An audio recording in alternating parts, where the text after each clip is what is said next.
Hey guys, welcome to your channel.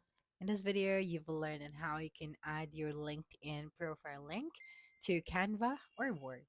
Okay, so just open your LinkedIn, just open the LinkedIn website or the application, and then you just have to log into your account. Now, right here, just tap on the Me option that you can see at the top. That's right, and tap on the View Profile. Okay, and then right here at the right side, we have our public profile and URL. So all we have to do is to copy this one.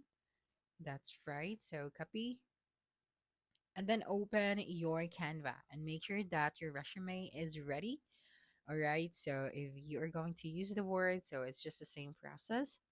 So here, for example, you have your reference or your social. So all you have to do is to paste your LinkedIn profile. So for example, I'm just going to put here LinkedIn.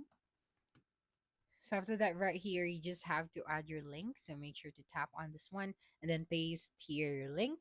So after that, after finalizing your resume, so all you have to do is to tap on the share option that you can see at the top right, and then you just have to download the updated version of your resume. Okay, so that's it for this video. If you think this video helped you solve your concern, please subscribe, like this video, and leave your comment below. Bye.